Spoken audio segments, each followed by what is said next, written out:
Bien, bonsoir tout le monde. Bienvenue à la séance ordinaire du 3 décembre 2024. Est-ce que j'ai un proposeur pour l'ouverture de la séance? Oui, je vous le propose seulement. Merci. Est-ce que c'est unanime? Oui. Oui. Le point 2, attendez. Donc, le 1.2, motion de remerciement aux pompiers et aux membres de leur famille pour la guignolée. Donc, les membres du conseil municipal tiennent à remercier chaleureusement les pompiers et les membres de leur famille qui ont été présents samedi, le 30 novembre dernier, afin de recueillir une somme de 5 129,50 afin d'aider le comité d'action sociale dans leur mission. Ça, c'est des pompiers qui étaient à 3 intersections sur le territoire là, pour ramasser justement de l'argent. On ne parle pas ici de denrées, mais on parle d'argent. Puis nos pompiers, depuis encore plusieurs années, là, font ça bénévolement. Fait que je vous en remercie, M. Lisotte, pour faire part au groupe au complet. Là, on vous remercie et on vous félicite. Est-ce que j'ai un proposeur pour cette résolution, pour cette motion? Oui, je le propose. Ah, excusez, allez-y, Mme Marchetto. OK, ben, je le propose, M. le maire. Merci. Est-ce que c'est unanime? Oui. Merci. 2.1, l'adoption de l'ordre du jour. Est-ce que j'ai un proposeur? Oui, M. le maire, je vous propose l'ordre du jour, d'accepter l'ordre du jour de ce soir. Merci. Est-ce que c'est unanime? Oui. Oui. Merci. Période de questions relativement à l'ordre du jour. Fait que s'il y a des questions par rapport à l'ordre du jour, c'est le temps de les poser. Ou sinon, pour toute autre question, là, il va y avoir une période ouverte à la fin de la séance. Donc, je comprends qu'il n'y a pas de questions. On s'en va au point 4.1, l'adoption procès-verbal de la séance ordinaire du 5 novembre 2024. Est-ce que j'ai un proposeur? Oui, j'en fais la proposition, M. le maire. Merci. Est-ce que c'est unanime? Oui. Oui. 4.2, dépôt des procès-verbal des comités municipaux du mois de novembre 2024. Monsieur Trudel. Alors, il est recommandé que les membres du conseil municipal prennent acte des recommandations, avis et rapports contenus au procès-verbal suivant, celui du comité consultatif d'urbanisme de la séance ordinaire du 20 novembre 2024 et celui du comité local du patrimoine de la séance ordinaire du 20 novembre 2024. Alors, j'en fais la proposition. Merci. Est-ce que c'est unanime? Oui.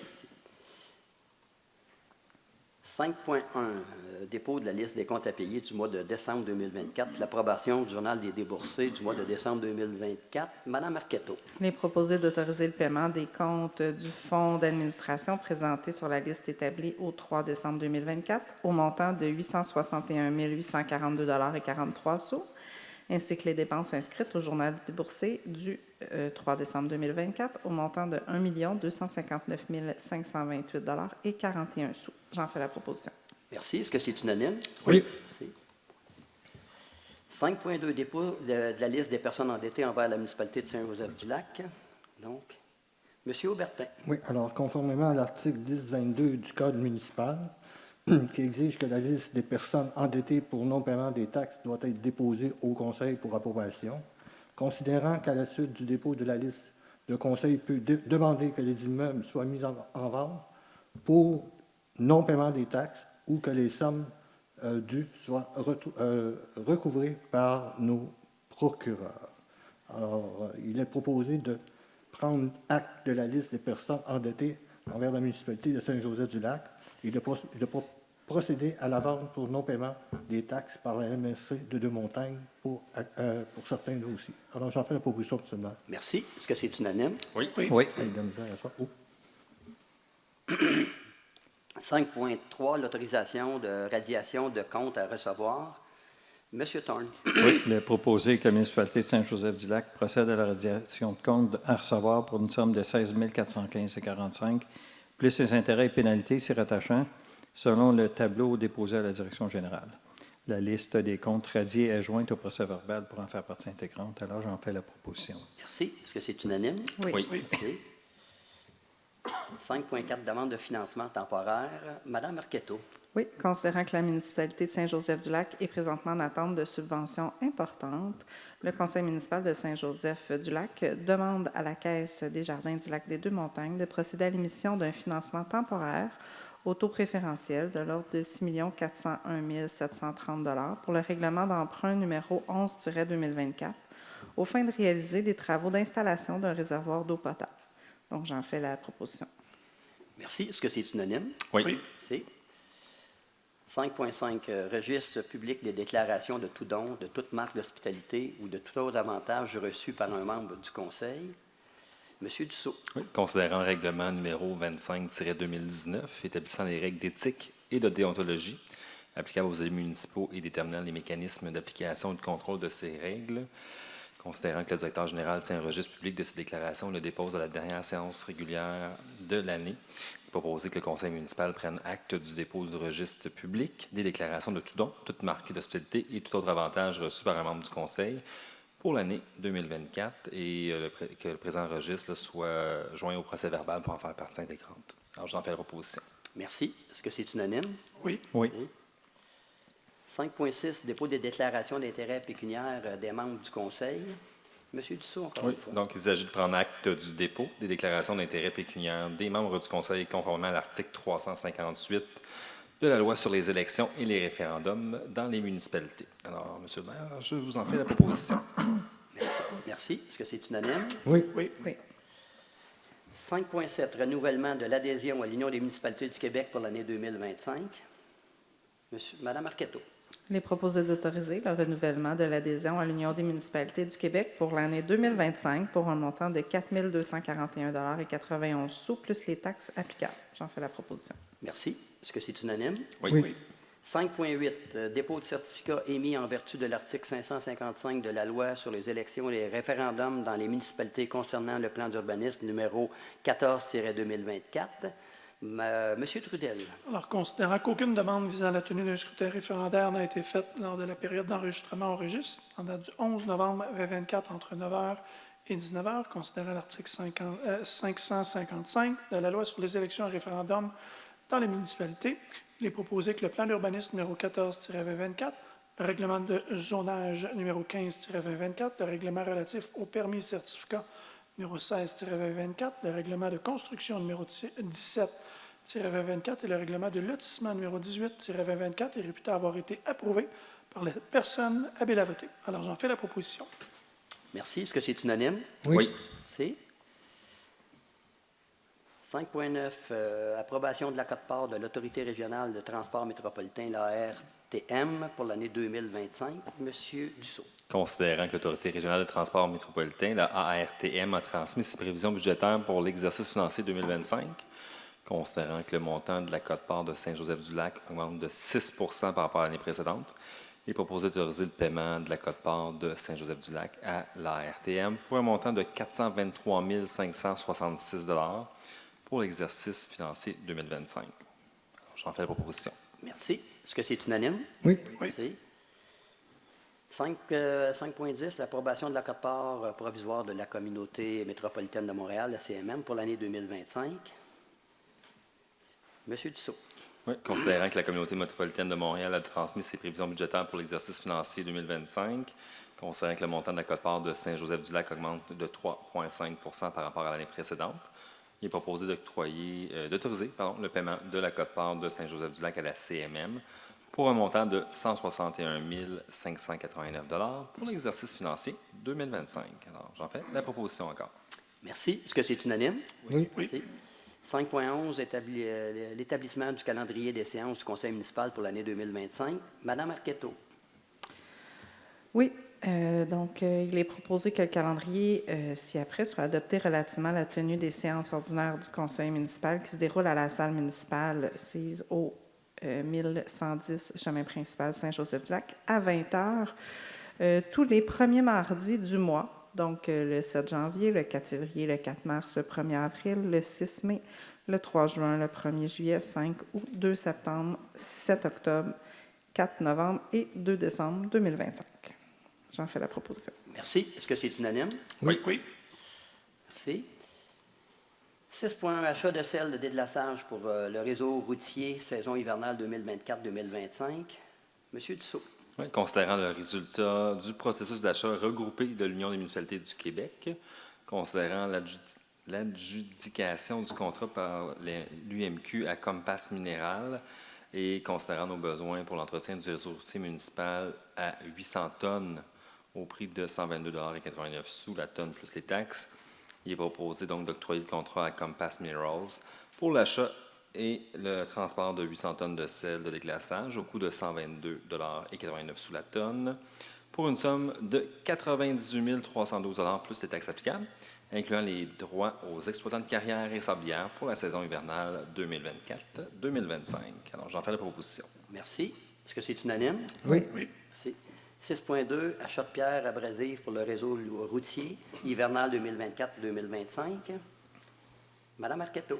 Considérant la réception des soumissions suivantes, Excavation Saint-Joseph Inc. pour 25 312,50 plus les taxes et Desjardins Excavation Inc. pour 24 178,50 plus les taxes. Il est proposé de mandater Desjardins Excavation Inc. à procéder à l'achat et au transport d'au plus 675 tonnes de pierres abrasives d'une granulométrie de 2,5 mm maximum pour une somme d'au plus 24 178,50 plus les taxes applicables, ce qui correspond à un montant de 35,82 la tonne, incluant les droits aux exploitants de carrière et sablières pour l'année financière 2025. Je vous en fais la proposition. Merci. Est-ce que c'est unanime? Oui. Merci. 7.1, adoption des prévisions budgétaires des quatre parts pour l'année 2025 de la Régie de police du Lac-des-Deux-Montagnes. Monsieur Aubertin. Oui, alors considérant que la Régie de police du Lac-des-Deux-Montagnes a transmis conformément à l'article 603 du Code municipal ses prévisions budgétaires pour l'exercice financier 2025 pour approbation, considérant que les membres du Conseil ont pris connaissance et analysé ces documents, il est proposé d'approuver les prévisions budgétaires de la Régie de police du Lac-des-Deux-Montagnes pour l'exercice financier 2025 comme suit. Alors, pour la municipalité de Saint-Joseph-du-Lac, il participe pour un pourcentage de 13,8 %. En 2024, on a payé 1 544 196 $.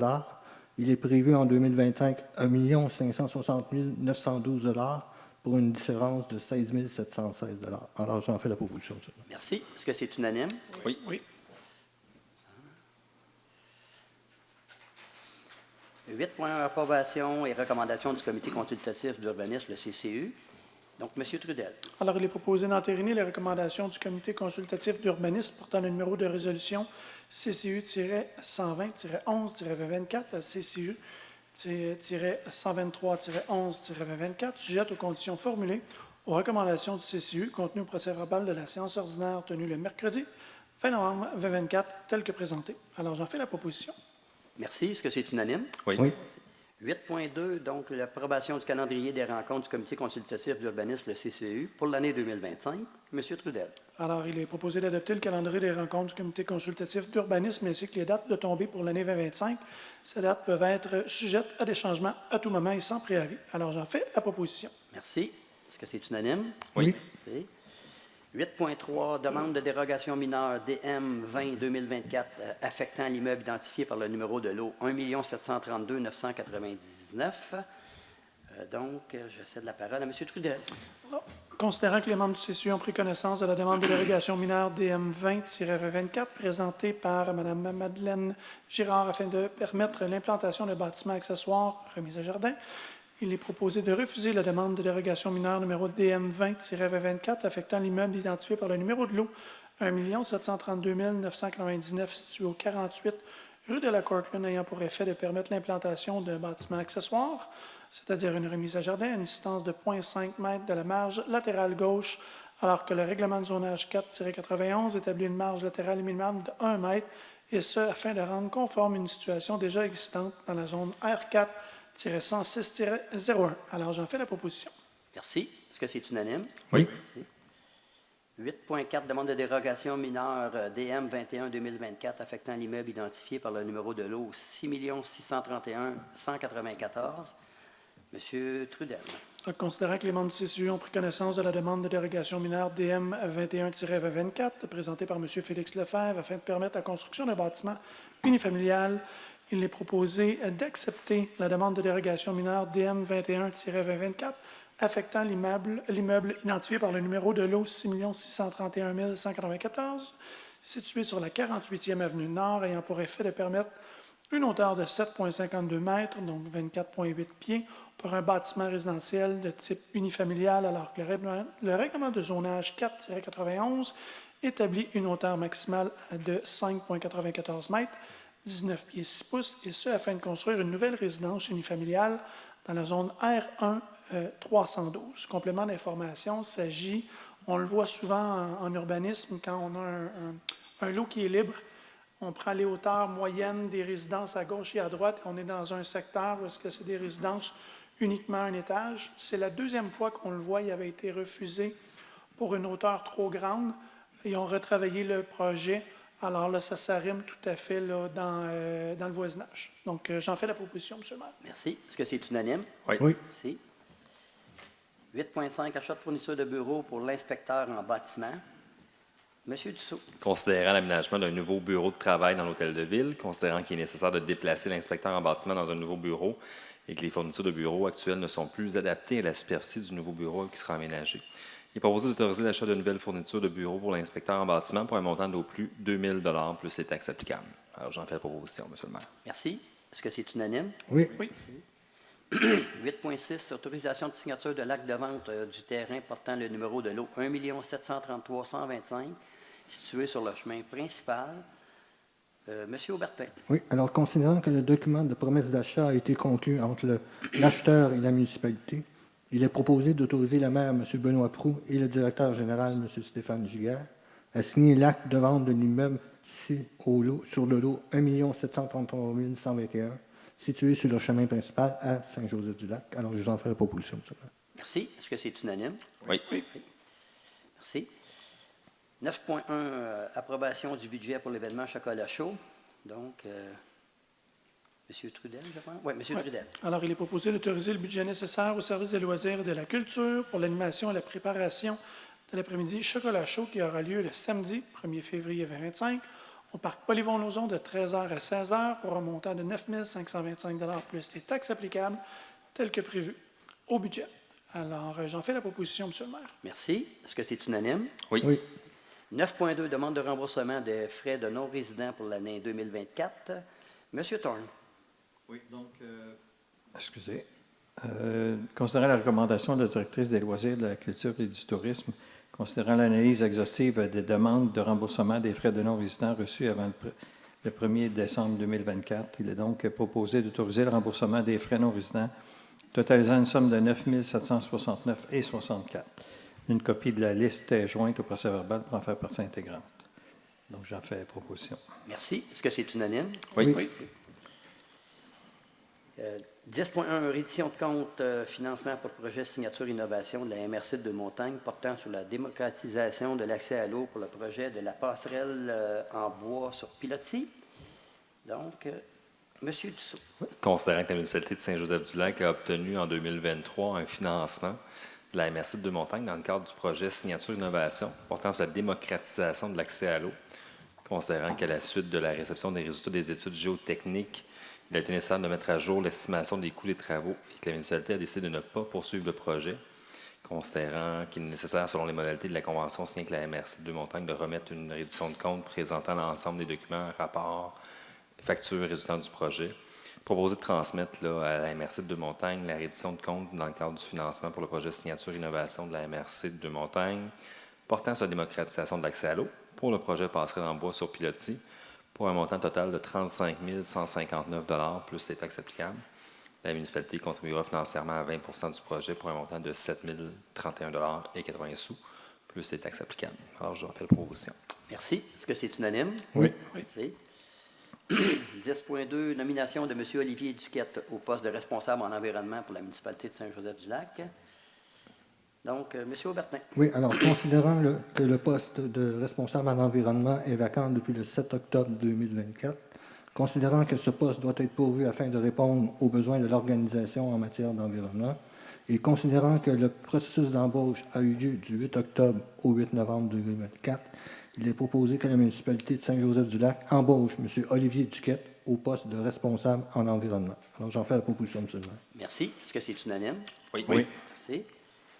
11.1, adoption des prévisions budgétaires pour les 4 parts pour l'année 2025 de la Régie de traitement des eaux usées de Deux-Montagnes. Monsieur Thorne. Oui. Considérant que la Régie de traitement des eaux usées de Deux-Montagnes a transmis conformément à l'article 603 du Code municipal cette prévision budgétaire pour l'exercice financier 2025 pour approbation. Considérant que les membres du Conseil ont pris connaissance et analysé les documents, il est donc proposé d'adopter la répartition des quotes-parts des villes et municipalités pour la régie de traitement des eaux usées de Deux-Montagnes pour l'exercice financier 2025. Donc, on a au tableau, je vois que le tableau est là, Saint-Joseph-du-Lac, la quote-part est de 15,06 %. Un total annuel en 2024 pour 144 439, un total annuel pour 2025 de 120 644. Donc, un écart de 23 795 Monsieur le maire, j'en fais la proposition. Merci. Est-ce que c'est unanime? Oui. Merci. 11.2, mandat professionnel de service analytique de l'eau potable pour la période de janvier à décembre 2025. Monsieur Thorne. Oui, considérant que les laboratoires Eurofin et Environex et H2 Lab ont soumis des listes de prix d'analyse unitaire concernant les coûts suivants obtenus par les comparaisons à l'aide du bordereau de quantité remis au laboratoire. Donc, laboratoire Eurofin et Environex pour 33 294,50 plus taxes, H2 Lab pour 29 244,50 plus taxes. Et donc, proposer d'octroyer le contrat pour les services analytiques de l'eau potable pour la période du mois de janvier à décembre 2025 au laboratoire Eurofin Environex pour une somme d'au plus, il y a une erreur ici, là, au plus 29 244, alors que c'est au tableau, je ne sais pas si on le voit, là, c'est faut inverser là, pour les montants, parce que Euronex est à 33 000 sur mon projet, puis H2 Lab à 29 000. C'est beau. Donc, c'est pour, si on fait la correction, c'est... C'est Environex, mais à 29 000, c'est ça? H2A est à 29 000. C'est H2 Lab. Donc, c'est H2 Lab. C'est OK. H2A Donc, c'est qui obtient le contrat. Donc, ça ne sera pas Environex.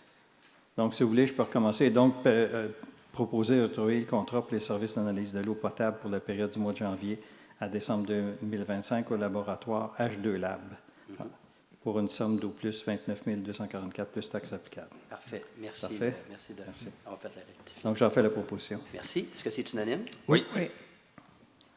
12.1, avis de motion et présentation de projet de règlement 21-2024 relatif à l'imposition de toute taxe et de compensation pour les services municipaux. Donc, l'avis de motion, excusez. C'est Mme Arquetto. Je donne avis de motion qu'à cette séance ou à une séance du Conseil subséquente, il sera adopté le projet de règlement numéro 21-2024 relatif à l'imposition du taux de taxe et de compensation pour les services municipaux, ainsi que des conditions de perception pour l'exercice financier 2025. Je dépose et présente le projet de règlement numéro 21-2024 aux fins suivantes: l'établissement de l'imposition du taux de taxe et des compensations pour les services municipaux, ainsi que des conditions de perception pour l'exercice financier 2025. En fait, oui, c'est vrai, c'est un avis de motion. Nous sommes donc rendus à la correspondance, M. Giguère. Pas de correspondance. Donc, on passe tout de suite à la période de questions. Est-ce qu'il y a des questions? Oui, madame. Madame Proulx. Bonsoir. Bonsoir. Vous allez bien. J'ai quelques questions concernant ce qui a été présenté. Au point 4.2, vous avez parlé, vous avez déposé pour le comité local du patrimoine. Est-ce qu'on peut savoir, est-ce que c'est en relation avec la charte d'église et du comité? Non, pas du tout. Je laisse la parole à M. Trudel. Il va vous expliquer. En fait, la réponse est simple. Il y a une résidence sur le territoire qui, vous la voyez là, sur le chemin principal, il y a eu des rénovations majeures. Puis, c'était une maison d'intérêt patrimonial, mais il ne reste rien de patrimonial sur la maison. Alors, on a décidé de retirer la maison du catalogue des maisons patrimoniales parce que, compte tenu qu'il n'y avait plus rien et que la personne voulait essayer peut-être de profiter des subventions patrimoniales. Alors, compte tenu qu'on a fait des visites et qu'il n'y avait plus rien, on s'est rencontrés. Les membres ont recommandé au conseil de retirer la maison du catalogue des maisons patrimoniales. Alors, c'est ça le point à l'ordre de la rencontre du 20 novembre. Okay, merci. Maintenant, j'ai une autre question également. Là. La quote-part de la régie de transport métropolitain à 423 000 c'est vraiment cher pour les services qu'on a. C'est très cher, madame. C'est très cher. C'est pour ça que présentement, on en entend beaucoup parler dans les médias. Là. Vous savez combien de résidents ça nous a donné qui prennent l'autobus, là, par mois? Non. Je sais pas encore. On l'a chaque année, mais on l'a-tu présentement pour l'année 2000? Ouais. J'ai pas ça avec moi, mais on pourrait vous répondre. C'est un chiffre qu'on a, mais je ne l'ai pas avec moi. C'est intéressant de pouvoir avoir cette donnée-là, parce qu'éventuellement, si effectivement le service EXO pouvait s'améliorer et donner véritablement du service, Ouais. ben, vous pourriez argumenter que vous avez tant de résidents. Sinon, ben, moi, je vous coûte 450 000 $. Oui, oui. Non, il n'y a pas juste vous, là. Il n'y a pas juste vous. L'autre chose aussi, au point 6.1 et 6.2, la chose des glaçages et la chose de pierre abrasée, on voit que les montants sont très différents entre les deux. C'est quel pourcentage de mélange que vous faites? 1 pour 9. Pour notre Monsieur Giguère, voulez-vous 9 pour un seul. En fait, ça dépend de la température, là. Ça peut être une part de sel pour 9 parts de pierre, mais ça va varier selon la température. Mais pourquoi est-ce qu'on en achète autant d'abord du sel? Parce qu'on en a besoin. C'est ce qu'on pense. En fait, on n'en met pas systématiquement partout, là. On en met seulement aux intersections. Des abrasifs, on en met seulement aux intersections. Ça, fait que donc, les rues vont rester blanches. Non. Non. Par contre, ça dépend. Si c'est une artère, le chemin principal, on va en mettre partout. Mais dans les rues locales, là, c'est seulement aux intersections. C'est juste aux intersections. Mais il me semble qu'il y a plusieurs années de cela, il avait été discuté qu'on essaierait d'utiliser plus d'abrasifs, de pierre abrasive, dans une volonté de prendre soin de notre environnement. Mais ça fait 8 ans, Ouais. je vous dirais, au moins 8 ans. En tout cas, ça fait un bon bout de temps là, qu'on achète 800 tonnes par année. Le chiffre n'a pas changé. Le sel, là, ça n'a pas changé. Puis pourtant, on a de nouvelles rues. Là. Depuis 8 ans, on a plusieurs kilomètres de rues. Fait que ça n'a pas changé. C'est sûr que la météo va vraiment influencer la quantité de sel qu'on va mettre dans une année. Là.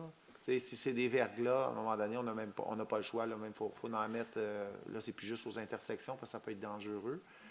On s'entend aussi. Mais sinon, on essaie vraiment de limiter les abrasifs. Il y a des secteurs, comme dans le secteur Paquin. Ben, les abrasifs, là, les deux ensemble, là, les deux. Oui. Exact. Parce que, vous savez, le sel, c'est quand même toxique sur l'environnement. Oui, oui, tout à fait. Sauf qu'il arrive des périodes auxquelles on n'a vraiment pas le choix. Et malheureusement, dans les derniers hivers, beaucoup de pluie l'hiver, puis du verglas. Fait on n'a pas le choix. D'avoir cette pensée-là tout le temps dans les tête, ça serait bien. Maintenant, aussi, au point de l'environnement, le projet de passerelle en bois sur pilotis, c'est à quel endroit? Ça, ce serait partir de la piste La Vagabonde, et puis s'en venant jusqu'au Tim Hortons. C'est ça. Hein? Est-ce que ça a été fait, ça? Non, là, c'est une étude qu'on fait faire. Là. Hein? Là, la réponse, c'est sur l'étude? C'est sur l'étude. Hein, monsieur? Non, allez-y donc, M. Giguère. Ben, c'est ça, c'est qu'il y a eu des études de fait là, en 2024, là, cette année. Et le coût est estimé à 1,5 million initialement. On a reçu l'étude pour les capacités portantes du sol.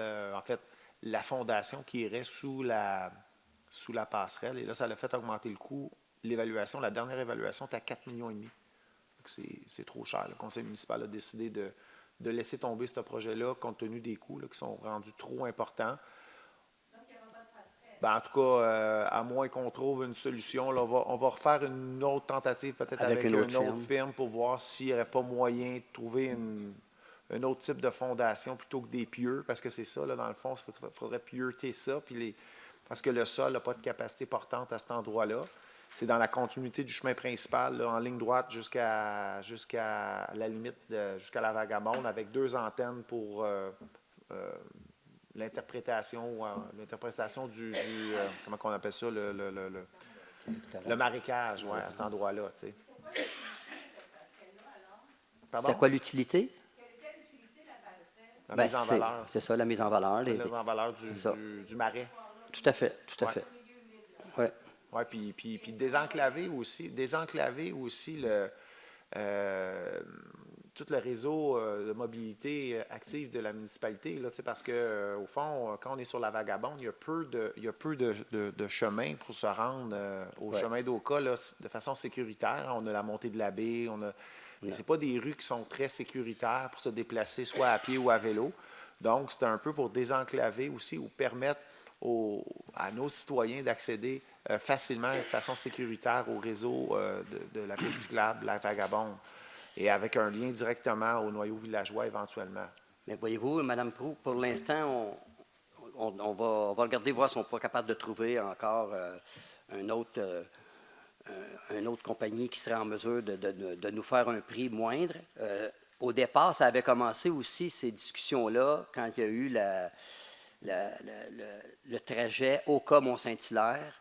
On s'était fait approcher par la CMM, puis eux aussi étaient prêts à mettre de l'argent dans notre projet. Oka en ont bénéficié dans une partie là, proche du parc d'Oka, avec des prix qui étaient plus raisonnables que ce qu'on a eu. Fait qu'on plie pas, on baisse pas les bras pour autant, parce que ça pourrait être un très beau projet, mais à 4,5 millions, c'est sûr qu'on baisse les bras.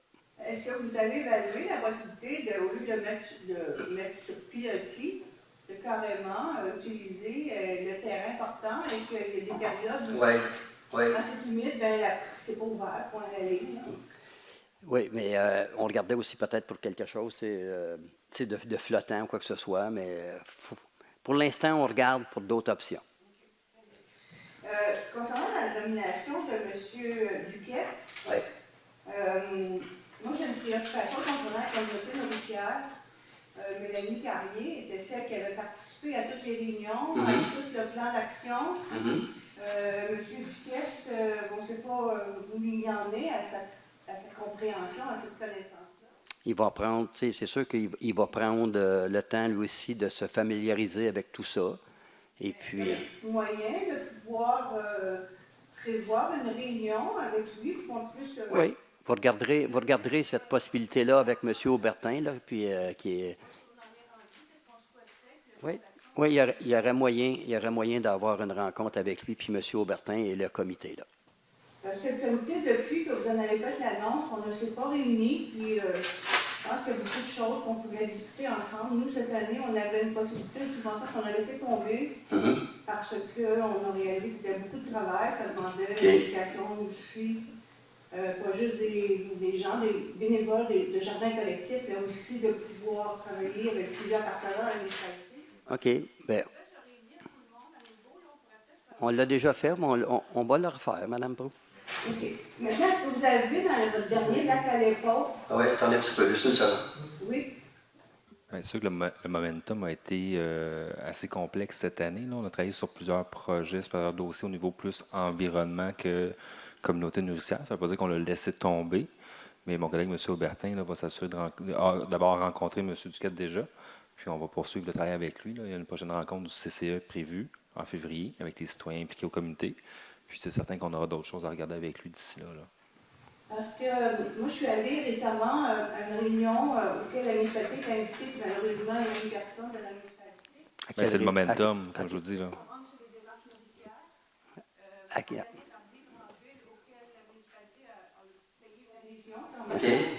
Puis, il a été clairement, il y avait des représentants des communautés nourricières de toutes les régions du Québec, de plusieurs MRC. C'est vraiment un dossier qui est en croissance partout au Québec.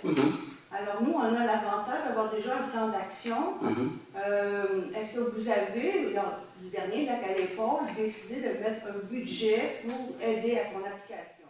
À l'application de Ville nourricière, du plan d'action? Oui, mais à chaque année, on regarde pour mettre des sous supplémentaires, quoi que ce soit. Là, je n'ai pas ces montants-là avec moi, mais on ne laisse pas tomber Ville nourricière, là, Mme Proulx, là.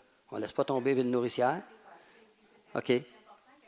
On va regarder ça. On est en train de. On a travaillé pour le budget. Il n'est pas complété au moment où on se parle. On va en faire part mardi prochain, le 10 décembre. On va regarder qu'est-ce qu'on peut faire à ce niveau-là. Là. Bon, Mme Proulx, c'est bon? Merci, bienvenue. Oui, M. Caron. Bonsoir. J'aimerais savoir si la municipalité a eu des renseignements concernant le projet de loi pour les zones inondables. Non.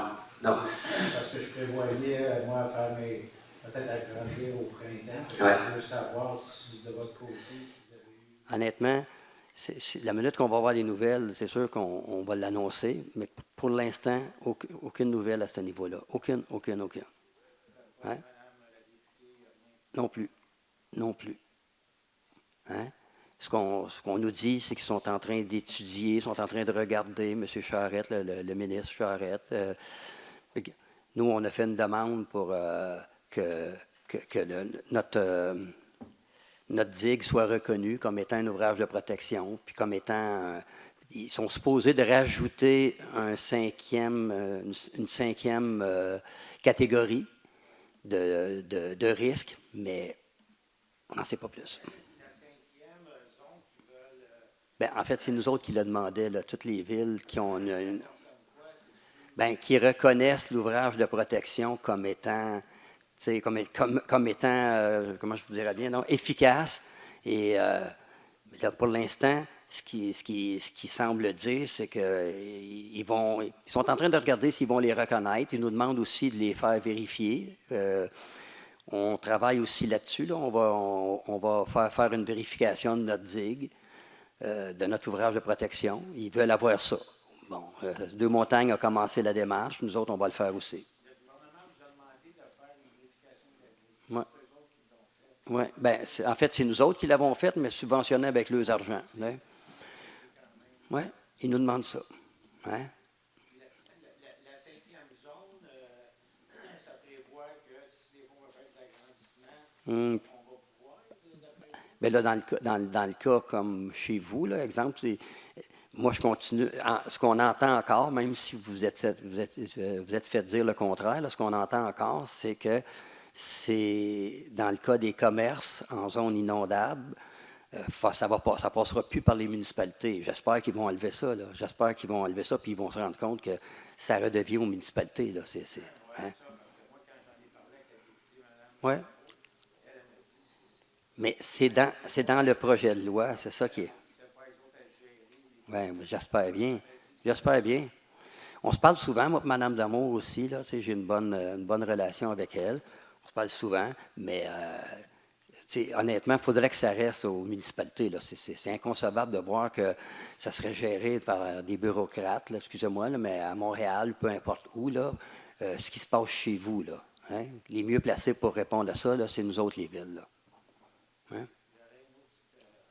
Sur la rue des Jardins, avec M. Giguère, quand il y a eu des grosses pluies, il y a le Manon que dans la rue, ça s'est tout affaissé. Là, on parle des pluies du 9 août, là, par débit. Là. Quand il y a eu la grosse pluie, Ouais. le Manon que dans la rue, ça s'est tout affaissé. L'autre jour, j'ai vu... La rue des Jardins, là, c'est celle qui passe à côté de votre commerce. Là? OK. J'ai vu le nouvel entrepreneur qui va faire le déneigement, puis j'ai mentionné, parce que le danger, j'ai peur que les véhicules, à un moment donné, que ça s'affaisse et que ça... M. Giguère en prend note. C'est de valeur, vous n'étiez pas ici jeudi passé. On a fait une soirée d'information. Là. Ça a été publié. C'était décevant. Il n'y avait pas beaucoup de monde. Il y avait 14 personnes. On s'attendait qu'il était pour avoir une cinquantaine de personnes. Là. Mais bon, ceci étant dit, c'était quand même de la bonne information là, parce que le représentant de CIMA Plus là, a montré un peu tout ce qu'ils ont fait comme recommandations à la ville et ces choses-là. Là. Ah, ça a été publié pas mal partout. Là, tu sais. Est-ce que le rapport, est-tu à date? L'engagement, c'est le 15 dans Ah, c'est ça, oui, c'est ça. On a pris un engagement que le 15 décembre, le rapport qu'il nous a fait, il va être sur la page de la municipalité, sur le site de la municipalité. Oui, dans la section changement climatique. Juste une dernière petite question. La madame, elle disait, vous parliez de l'abrésif, le sel, puis la gravette. Vous calculez les coûts à la municipalité, oui, vous mettez plus de gravette, mais avez-vous calculé les coûts au printemps quand on fait nettoyer par Villeneuve toutes les rues?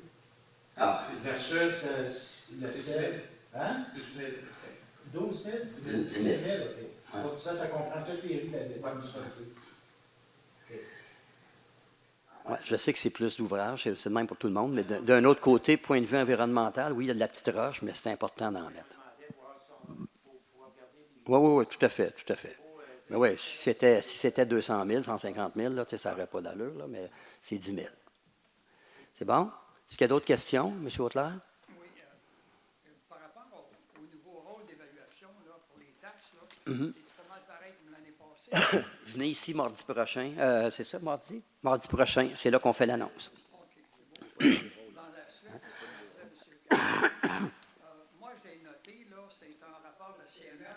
sais pas si on a pris l'information. L'eau qui a monté durant l'été, là, au moment des fortes pluies sur la 40, c'est 30,90. Il y a un chiffre exact qui est sorti. C'est M. Dupuis qui a fait ça dans ses rapports, là, de la CMR, parce que vous voulez te le dire, là, ça peut être important. Excusez. C'est à peu près 20 cm plus haut que le 30,70. Maintenant, j'ai pris quelques photos que je vous enverrai.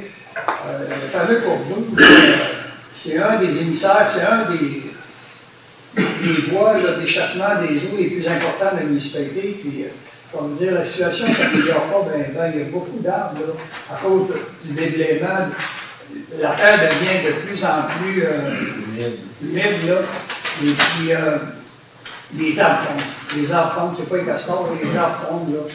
Et puis, en tout cas, je voulais que vous mentionniez ça, en venant que, j'imagine, là, quand... C'est en période hivernale, normalement, qu'on peut... Oui, normalement, c'est pas mal, là. Si je ne me trompe pas, le rapport de Simon Bonfrère, je pense que ce fossé-là va être mentionné aussi. Celui à côté de chez vous, là? Oui, mais le Perrier. Non. Non. Ah non, ça ne sera pas vérifié. Je pense que c'est quand même assez. Le mandat de Simon, dans le fond, c'était de s'attaquer, dans le fond, à vérifier les enjeux qu'il y a eu dans les secteurs qui sont urbanisés. Là, ouais. Alors, le secteur du cours d'eau, il n'y a pas de maison là. Fait que, donc, ils ont étudié 6 secteurs, là, partout où il y a des maisons, où les quartiers sont traversés par des cours d'eau, essentiellement. Donc, c'est là qu'ils ont étudié qu'est-ce qui est arrivé, quelle infrastructure a fait défaut, ou quelle infrastructure pourrait être améliorée et on ne pourra jamais éviter des débordements pour de telles quantités d'eau. Ça, c'est clair. Les réseaux ne sont jamais assez gros. Ça coûterait beaucoup trop cher faire des réseaux pour de tels événements, mais il y a certainement moyen d'optimiser la gestion des cours d'eau ou des réseaux, des infrastructures d'eau. Il y a moyen aussi que les propriétaires fassent eux-mêmes prennent leurs responsabilités, notamment au niveau du nettoyage de leurs fossés, de leurs ponceaux. Et tout le monde ensemble, je pense qu'on pourrait faire en sorte que lorsqu'il y aura des épisodes de pluie de plus en plus fréquents à cause du changement climatique, on sera plus résilient par rapport à de tels événements. Je pense que c'est l'objectif du rapport, qui est un rapport quand même préliminaire parce qu'il a survolé quand même de façon grossière les différents secteurs. L'année prochaine, le conseil municipal là, va peaufiner toutes ces études-là. Mais encore une fois, le cours d'eau Perrier n'est pas visé par l'étude là, parce que ce n'est pas là que sont les enjeux au moment où on se parle. Mais quand même un gros pourcentage de...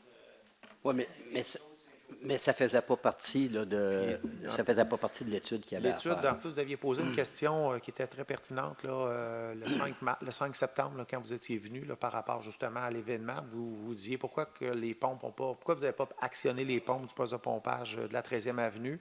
Alors, le consultant, il avait noté ça, puis il l'étudiait. Et l'eau s'est à peine rendue au seuil des avaloirs. Donc, pour partir les pompes, il faut que l'eau soit au-delà, au supérieur aux avaloirs pour pouvoir faire fonctionner les pompes. C'est des pompes à très, très grand débit. Fait que s'il n'y a pas suffisamment d'eau, on ne peut pas faire fonctionner les pompes. Donc, la conclusion, là, elle sera dans le rapport. Là. Il n'y aurait pas eu de plus-value à partir les pompes puisque le niveau d'eau n'était pas suffisant. Il l'a démontré, la semaine passée, il l'a démontré. Là, quand il est venu, là, il y a vraiment une courbe où on voit le niveau de l'eau. Ce que vous parliez tantôt, M. Auclair, là, on le voit. Puis l'endroit la plus haute, là, on est à peine rendu au seuil des avaloirs. Des avaloirs, vous savez ce que je veux dire, là, les espèces de caissons là, où l'eau va rentrer. Donc, on n'aurait pas pu pomper. En tout cas, mais on a répondu pareil à cette question-là. Dans le fond, l'eau qui a débordé sur le chemin d'Oka, ça venait des montagnes. Oui, ça venait des montagnes, mais c'est de l'eau qui est arrivée trop vite. C'est ça. Ça n'aurait rien donné si on avait... Exactement. Puis il y a ben oui, tout à fait. À part que quand le lac des Deux-Montagnes vient nous inonder, là, hein, quand ça fait l'effet contraire. Est-ce que... Ça, c'est M. Dupuis qui a écrit ça dans un de ses rapports. Je me demande où il a pu prendre ce chiffre-là. Il va y avoir un testeur à quelque part qui a été installé peut-être à même Je ne pourrais pas vous dire. Quand ils ont fait ça? Je pourrais pas vous dire. Quelque chose? Il était pas mal sur le territoire, M. Dupuis. Il a pris pas mal d'informations. Là. Je ne sais pas où il a pris cette information. Oui. Oui. Un peu comme le CIMA a fait aussi dans ses études. Parce que moi, là, l'été, là, mon fossé est tout le temps rempli d'eau. Je pense que le cours d'eau payé trop haut. Là, avant ça, je trouvais que le tracteur à gazon, tout faut que c'est ça propre. Je peux marquer ça là-dedans, dans la base, puis je reste là. Quand tu vas vous mentionner ça. D'accord. Bon. Autre chose, je disais, deux documents importants. Un, là, c'est. Moi, j'ai vu tantôt. C'est une firme, c'est un monsieur qui est un spécialiste, il a 50 ans d'expérience dans l'analyse des cartographies de zones inondables. Puis là-dedans, il a fait la cartographie d'un cas extrêmement compliqué. C'est à Montmorency, les chutes à Montmorency à Québec. Ça fait qu'il a pris compte de tous les types de modèles hydrologiques, les choses qu'utilisent les hydrauliciens aussi. Puis il a tenu compte aussi des comment ça s'appelle ça, hypermots, c'est des gens qui étudient à partir du sol. Là. Okay. Ça, c'est une étude. C'est l'étude dont s'est servi le ministère de l'Environnement. Okay. Lui, il étudie tout ça, puis ça correspondrait ça, à toutes les exigences qu'a manifesté le ministre de l'Environnement. Parce qu'à un moment donné, il a dit, là, les municipalités vont faire leur propre cartographie. Alors ça, c'est un monsieur que peut-être que vous pourriez parler, là. Puis il connaît très bien M. Dupuis aussi. OK, on va regarder ça, M. Auclair. Il s'y connaît. OK. Oui, une dernière question, Mme Proust. Est-ce qu'on a une politique sur les changements climatiques ici à la municipalité? Non. Vous allez voir aussi, par contre, là, on va l'annoncer la semaine prochaine. Là, on a de quoi pour les changements climatiques. Mais oui, il y a un plan climat là, qui s'en vient. Non, par la MRC. Par la MRC. La MRC a la charge de faire le plan climat de chacune des villes, de chacune des municipalités de la MRC. Et puis, ils vont mandater un consultant et il va y avoir beaucoup de sous qui vont pouvoir être mis aux villes après ça pour appliquer le plan climat de chacune des villes. Donc, le plan climat est fait par un fonctionnaire de la MRC? Non. Non, il donne un mandat à des professionnels. Il y a des professionnels qui font que ça, là. OK. Bon. Une dernière petite question. Dans le coin de 59, où est-ce que la partie, il y a une partie qui a dit qu'il n'est pas écrit. Oui. Bon. C'est-tu dans les plans de la municipalité, la fermier avec point de cabinet? Bien, on va voir aussi là, le gouvernement là, avec ce qui va arriver, là, quand on va parler aussi là, de nos systèmes de protection. Ils vont sûrement nous exiger, là, j'en parle avec Mme Fontaine, là, on est d'accord. Nous autres, on n'a pas une grande portion à faire, mais elle en a une plus grande que la nôtre. Mais on n'aura pas le choix que de faire ça. Là. Il y a une étude en cours présentement. Là. Non, c'est ça, mais là, présentement, il y a une étude en cours. Là. Fait qu'on n'aura pas le choix. Là. C'est pas une grosse. Dans notre cas, nous autres, à des places, là, c'est minime, mais on n'aura pas le choix. Minime ou pas, il faut le faire. Nous autres, on va peut-être avoir, je pense, c'est 150 mètres environ, là, mais on n'aura pas le choix de le faire. Puis elle aussi, elle est d'accord. On est là-dessus. On attend après le résultat des études, puis après ça, on va aller de l'avant avec ça. C'est bien? S'il n'y a pas d'autres questions, est-ce que j'ai quelqu'un pour la levée de la séance? Merci. Fait que j'invite tout le monde à venir au budget la semaine prochaine. On va présenter le budget le 10, mardi. Merci beaucoup, à 20h.